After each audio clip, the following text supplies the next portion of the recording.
¿Por qué fue escrito el Evangelio según Juan? Jesús realizó en presencia de los discípulos otros muchos signos que no están escritos en este libro.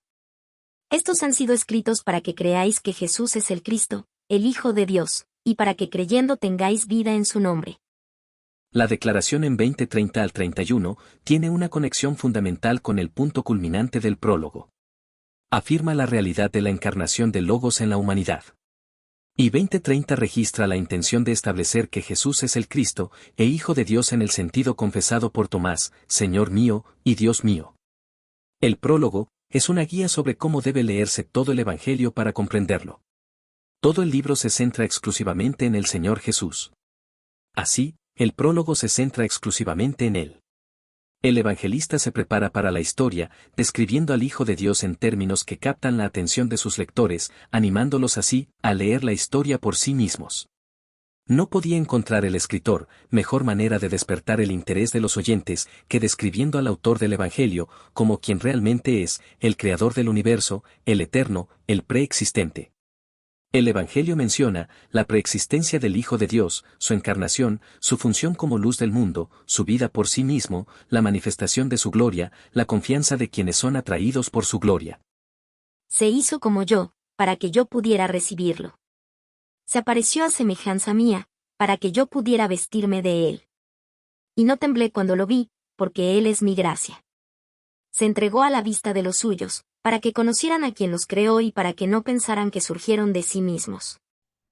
Decíamos que la diferencia, una de las principales entre el Evangelio de Juan y los sinópticos, y lo dice también el video, es que se centra este Evangelio, según el apóstol Juan, el más probable que lo haya escrito, en la persona del Señor Jesús, en Dios, en el cielo. Mientras los sinópticos hablan de el reino en la tierra, las parábolas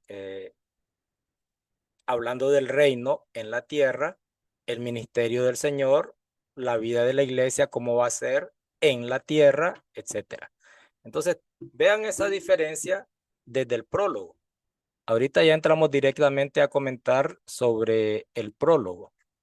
Y es que entra de lleno el escritor de este evangelio. El prólogo es el capítulo 1, versículos 1 al 18. No esperen que lo leamos aquí en clase. El prólogo, perdón, el prólogo es una guía sobre cómo debe leerse el evangelio para comprenderlo. Es como cuando les digo a ustedes, métanse por favor a ese primer video para que no estemos confundidos cuando estemos escuchando las explicaciones de mientras vamos avanzando en la lectura o en los comentarios de este libro.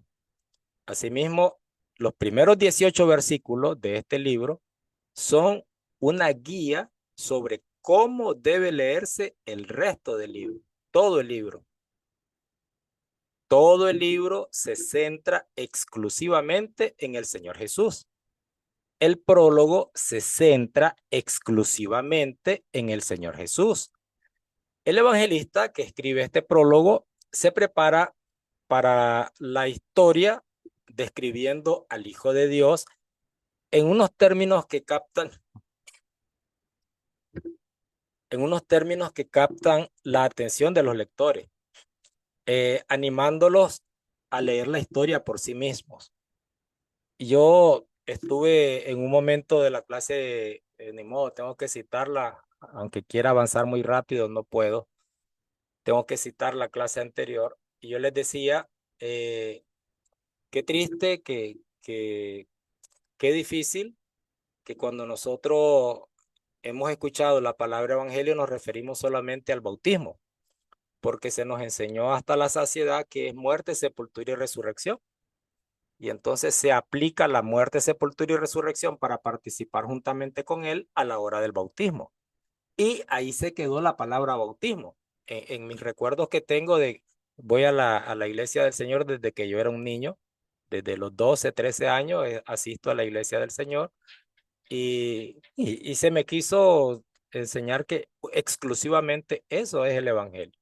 Y que además del evangelio, yo debo cumplir mandamientos, yo debo ir a los cultos, para conseguir la salvación tengo que congregarme, y esas cositas, ¿verdad?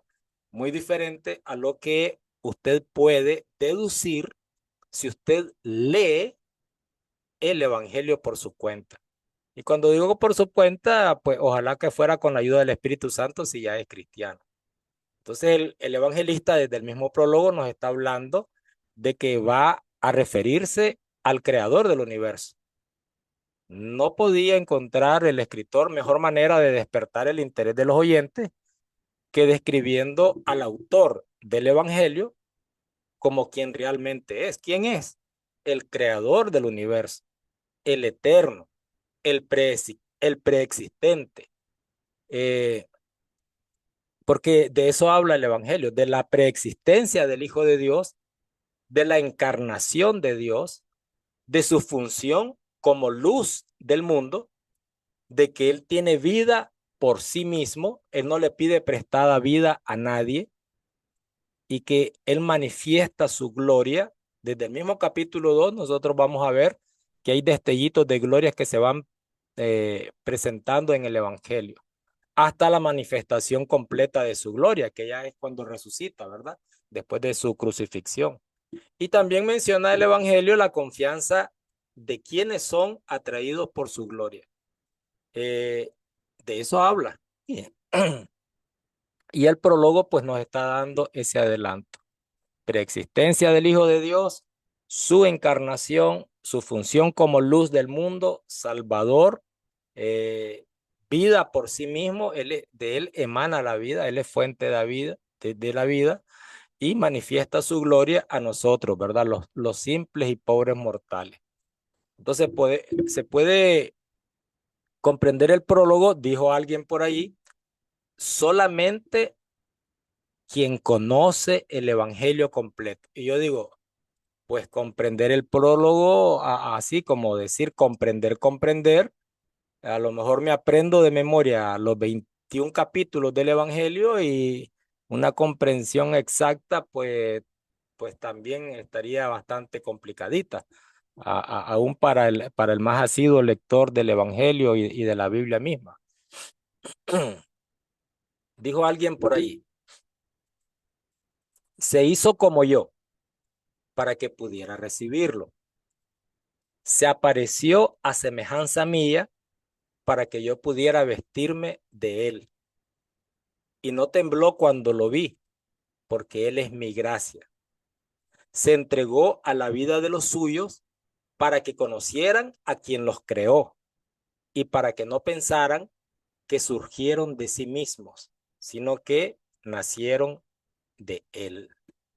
Este señor que podríamos decir es el fragmento de un poema, se está refiriendo específicamente a ese hábito que Dios tiene de crear cosas. Ya saben cómo está iniciando el Evangelio según Juan. Creo que tienen la Biblia abierta en el capítulo 1. Ya estamos en el capítulo 1 de Juan, ya estamos en los primeros 18 versículos. Y esa frase pareciera una copia de Génesis 1:1. En el principio, dice Génesis, creó Dios los cielos y la tierra. En Juan 1:1 nos dice, en el principio, miren, el verbo ya era. Este personaje a quien pertenece el evangelio, de quien viene el evangelio, ya estaba creando en el principio, porque lo dice también Colosenses, están escritos en muchas cartas de Pablo, de que el Señor Jesucristo es creador directo. Participó en la creación al inicio y hay una nueva creación que está iniciando en Juan 1:1, una creación espiritual. Y uno de ustedes lo mencionó también en los comentarios que estaban haciendo, y lo voy a decir de esta manera. Se está describiendo en el primer versículo del Evangelio según Juan el propósito o uno de los propósitos principales por los cuales nosotros conocemos el Evangelio. Y lo que el Señor Jesucristo pretende ya no es la creación de cosas naturales, el sol, las estrellas, el agua, los vegetales, la tierra. No es de todas esas cositas, ¿verdad? Aún huestes espirituales, cosas visibles, cosas invisibles. No, no, no, no. No es una repetición, no es una repetición. Viene ahora y él pretende, el Señor Jesús, el Evangelio, él es el Evangelio, y dice, a los suyos vino y los suyos no lo recibieron, y él es la luz y él vino a dar vida. Entonces, viene a una nueva creación. Más adelante vamos a ver qué dice en el capítulo 3, el que no nazca de nuevo, él viene a crear otra vez y viene a crear espiritualmente. Y es una manera muy complicada de crear porque ya no se trata solamente de hacer visible algo o hacer existente algo que no existía o alguien que no existía, sino con todo su esfuerzo, haciéndose visible, como la fracción del poema que les leía, haciéndose visible para que lo recibiéramos, haciéndose presente para, etcétera, un poder transformador o un transformador del corazón. ¿Cómo le llaman? Marcapaso.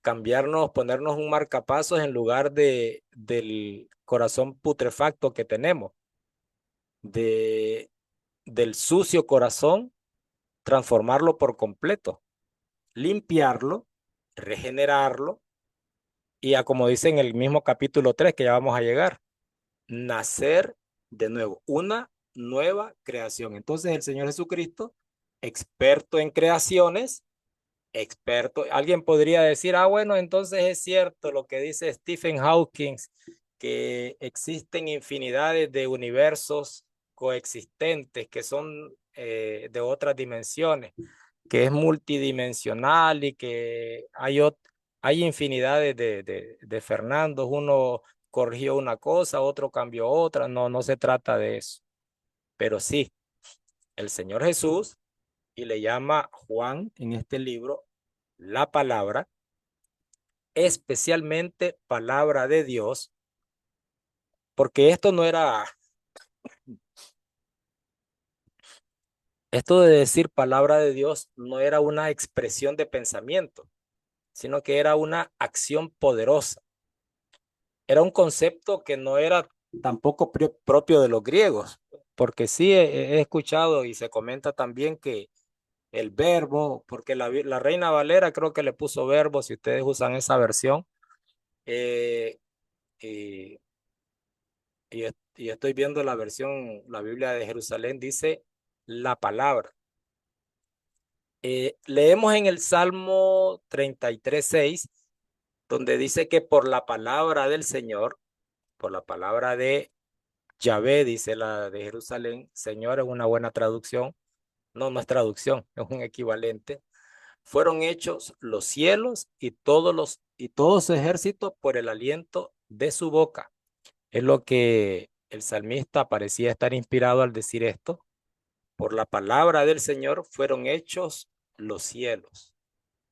Entonces, esta es una descripción del poder creador de la palabra que se observa en la literatura del antiguo Oriente cercano a esa época.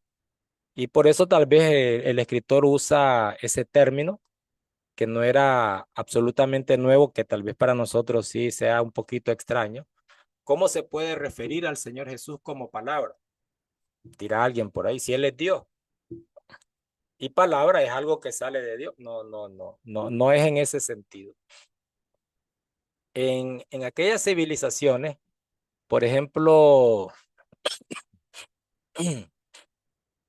Elil, Elil, que era una de las deidades más importantes y poderosas del panteón mesopotámico, o sea, los sumerios, los acadios, los babilonios, los asirios. Elil, se dice de él que el cielo no puede soportar su palabra. La palabra de Elil no la puede soportar. Ya saben que andamos allá por los acadios, los sumerios, los babilónicos. La palabra de Elil, la tierra no la puede soportar. En los himnos que hablan del poder de la palabra divina, también se celebra la beneficencia y la actividad de esa palabra que da vida a la creación, que es vivificante. En Egipto, incluso también en Egipto, es el poder creacionista y de mantenimiento del universo que se atribuyen a la palabra divina.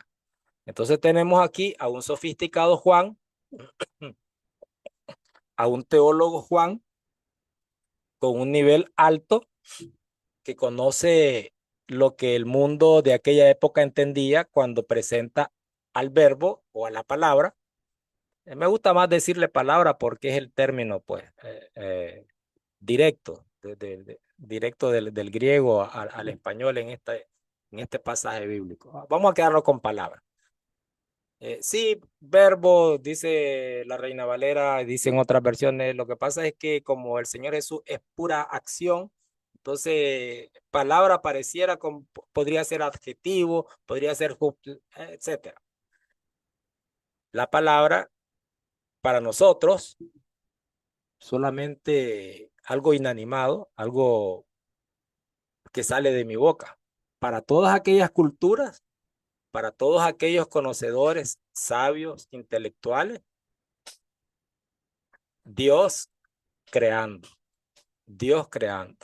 Para que vean que también Juan, de los nuestros, de los cristianos, seguidor del Señor Jesús, discípulo del Señor Jesús, también podía codearse con los conocedores de aquella época, ¿verdad? Con los sabios de aquella época. Solo que en el caso de nuestro evangelio, el que estamos viendo aquí en Juan, la palabra nunca se menciona en el Antiguo Testamento como una emanación, sino siempre Dios actuando soberanamente en el mundo a través de su palabra. Es una acción creativa. Así como el Señor Jesús da vida, Él es vida. Así como el Señor resucita a los muertos, Él es la resurrección. Así como el Señor Jesús da respiro, Él es respiro. Así como el Señor Jesús habla la verdad, Él es la verdad. Y así como el Señor Jesús habla la palabra, Él es la palabra. Entonces, el concepto de logos, en este cuarto evangelio, es la máxima expresión de lo que Dios es, de lo que Dios es porque hace y porque existe por sí mismo. De eso nos habla este prólogo. Si el prólogo es el ejemplo supremo de la comunicación y recomendación del Evangelio al mundo, también proporciona un inmenso aliento a los creyentes que releen la historia. Y aquí estoy otra vez con aquella preguntita sencilla que les hice al inicio. Leemos la historia, ya pasó. Hermano, tráigame cosas nuevas. El Evangelio, vaya a predicarlo a los que están fuera de la iglesia. No, la historia la releemos.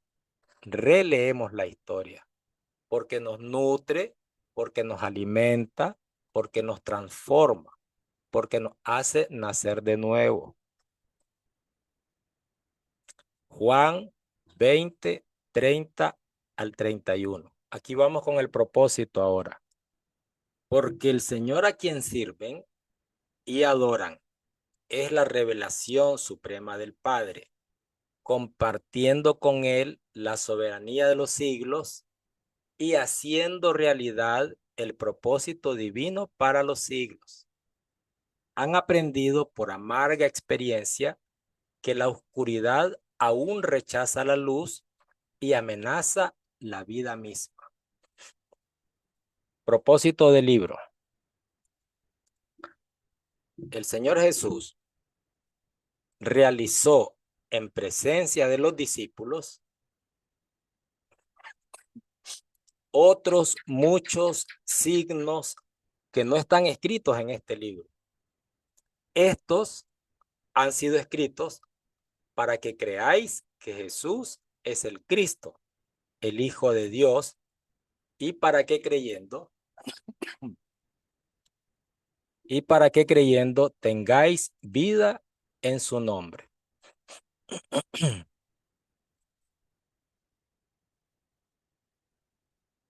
Ya eran sus discípulos y necesitaban escucharlo constantemente a él. Lo mismo, todo el contenido del evangelio. Ya eran sus discípulos y necesitaban ver los signos que hacía él. Ya eran sus discípulos, pero todavía no tenían fe suficiente y seguían escuchándolo. Y le seguía diciendo lo mismo en algunas ocasiones y le seguía repitiendo las cosas y no les crecía lo suficiente la fe y seguían viendo señales y todavía no les crecía suficiente la fe. Y se les apareció después de resucitar el Señor Jesús, después de ser crucificado. Él dijo, no los dejaré huérfanos, tengo que continuar con ustedes porque no tenían suficiente fe.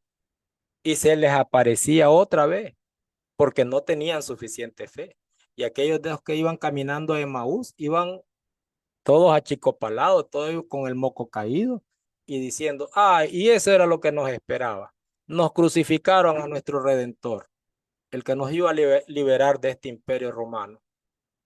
Ay, miren lo que pasó. Y él tenía que seguir. Después de muerto, después de resucitado, volvió a aparecerse donde ellos. Y a Pablo también, y una gran cantidad de tiempo, y ahí estaba el Señor Jesús. O sea, no lo dejaron ir tranquilo. ¿Por qué? Porque nunca era suficiente. Nunca era suficiente. Entonces, le toca a los cristianos, y por eso es que estos evangelios se leían en las iglesias y se contaban las historias antes de ser escritos, como lo vimos en la clase anterior, y se leía y se leía y se leía, y usted puede leer 500,000 veces el Evangelio de Juan, y cada vez que usted lo va leyendo, usted va encontrando algo que antes no miró.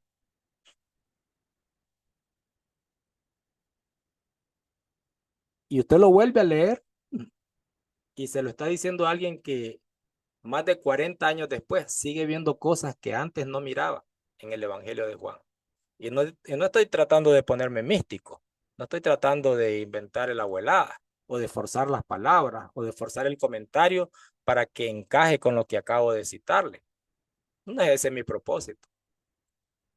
Es un poder transformador, o no dijo el apóstol Pablo que el evangelio es poder de Dios. ¿A qué se refería? Ay, la sangre de Cristo me cura. O sea, que me proteja porque es poder. ¿Y qué? Y se derrama otra vez la sangre sobre mi cabeza para que ese árbol que me va a caer no me la... No, no es en ese sentido. Es poder del evangelio, es poder transformador, de crear a alguien nuevo, de hacer nuevamente a una persona. El que no naciere de agua y del espíritu, el que no naciere, entonces es una transformación. ¿Cuánta necesitamos? ¿Cuánta necesitamos? ¿Qué tan perfecto es usted ahorita? ¿Cuánta perfección ha alcanzado? ¿Cuántos de esos vicios que tenía ya los dejó por completo? No estoy hablando de cigarro y licor. Todo el mundo piensa solamente en esos vicios. Son infinidades de vicios que tenemos. ¿Cuánto? Yo ya obedecí el evangelio. Yo ya estoy, mire, completo. Yo ya soy divino. Yo soy lo máximo. ¿Cuántas veces? Releer.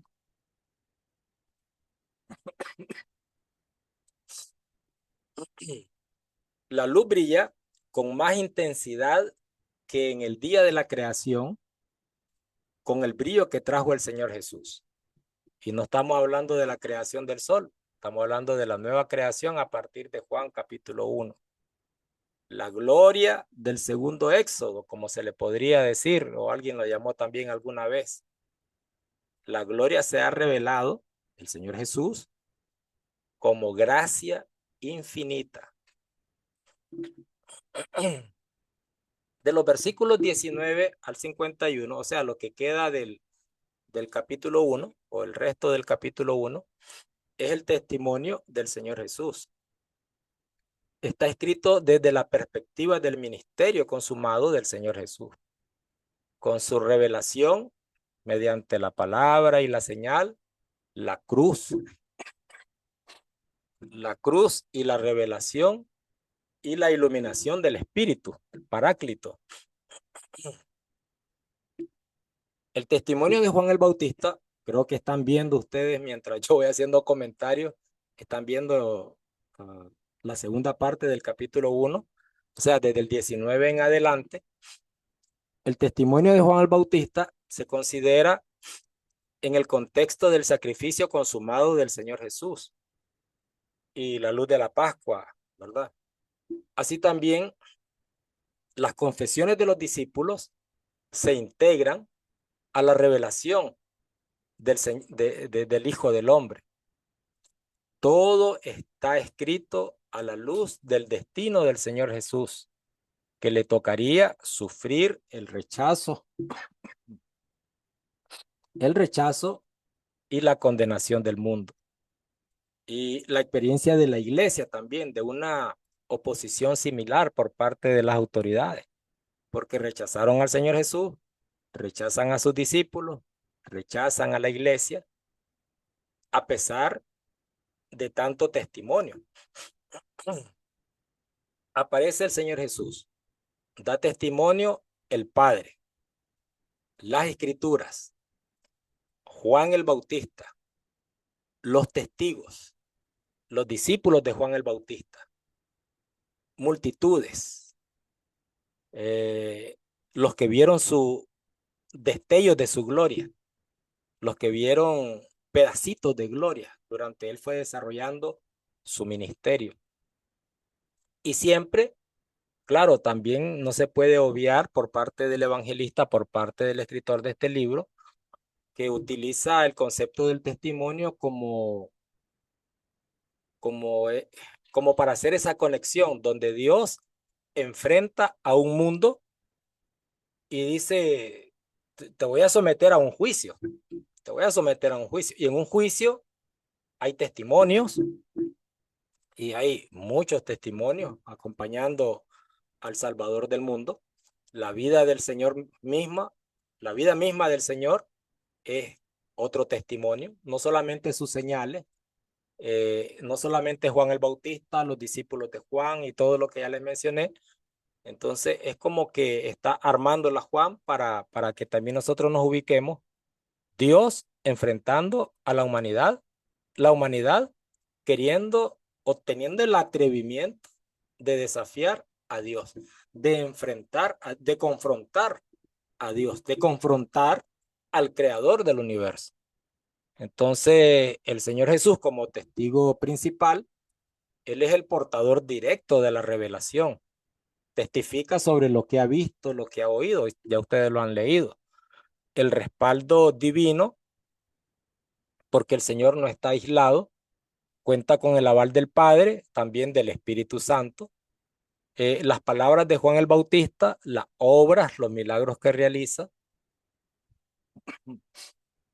y el desenlace, a pesar del rechazo constante de sus opositores, en este juicio alcanzará su resolución definitiva, la exaltación del Señor Jesús a la presencia del Padre, validando su identidad y la misión. Y la iglesia tiene una misión en todo esto, porque Juan está dando testimonio, el primo del Señor Jesús, y Juan el escritor está tomando nota de todos esos testimonios también.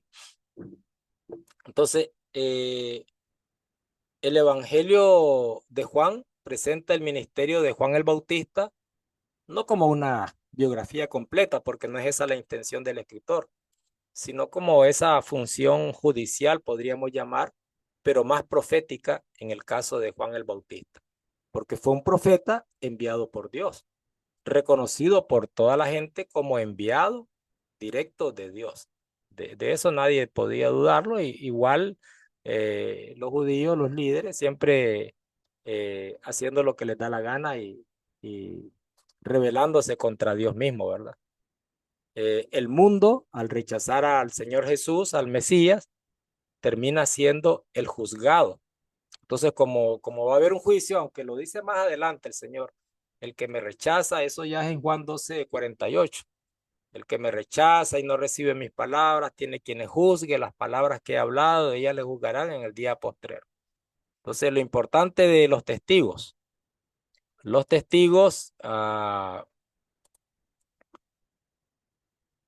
son para eso, porque hay un enfrentamiento, el mundo contra Dios. ¿Y quiénes están ahí representando al mundo?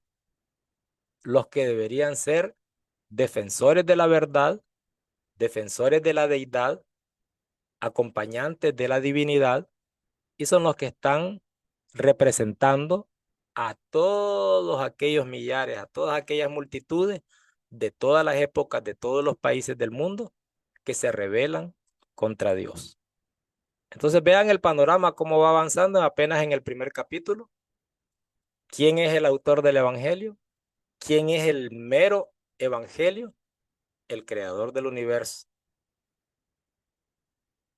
¿A qué viene? Dijo Isaías, traigo recompensa. Vengo con brazo fuerte, fuerte, pero también generoso. ¿A qué viene? A los suyos, vino. Pero como no lo recibieron, oigan, y Dios es justicia, vamos a dar testimonio. No cabe la menor duda de que Dios está entre nosotros. Dios vino por nosotros y si lo rechazamos, hay testimonio de Juan, de sus discípulos, de los milagros, del Padre, del Espíritu Santo, de la iglesia, que no tienen excusa. Y aún Pablo allá a los romanos, porque Romanos es interpretación del Evangelio, como ya les dije, como ya lo mencioné, dice, es que ni siquiera los que no son judíos tienen excusa. Aquí nadie tiene excusa. Los judíos son los que menos excusa tienen. Se les confió la palabra. ¿Qué excusa van a poner? Y a los no judíos, los gentiles, los paganos, tampoco tienen excusa. Ay, que no conocieron la palabra, que no. No, es que tampoco tienen excusa. Y aquellos que le dijeron al Señor Jesús que tenía demonio, que por el poder de Belcebú hacía milagros, ¿cuál sería la excusa? Y los cristianos que ya no releen el Evangelio, ya lo leímos, hermano. Yo me leí todito el Nuevo Testamento en 3 días antes de ser bautizado, dijo alguien por ahí. ¿Y cuántas veces lo volvió a leer? Y se quedó calladito. Ya no era necesario porque ya lo leyó. Ya conozco esa historia. No es la historia de Pancho Villa. Bueno, ustedes no son mexicanos, ¿verdad? De Guatemala es que hay alguien por ahí. ¿De qué me sirve a mí conocer la historia de uno de los próceres de mi país? ¿De qué me sirve? Ayuda. Ayuda a formar mi identidad ciudadana terrenal. Y en la parte espiritual, ¿a qué me ayuda?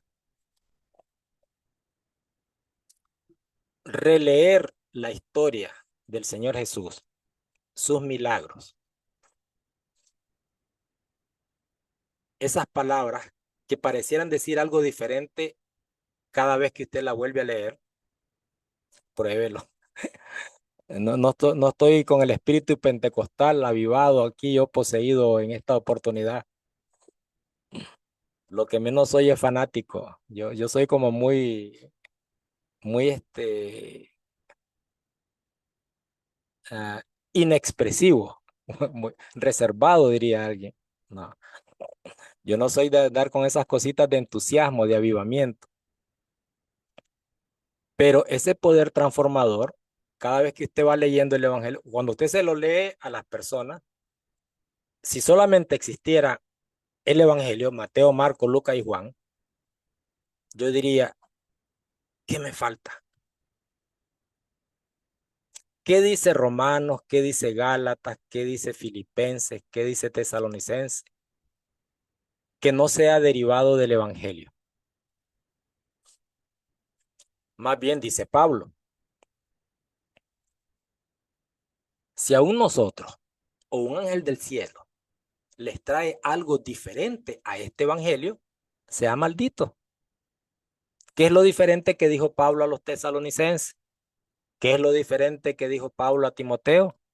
No podía decir algo diferente.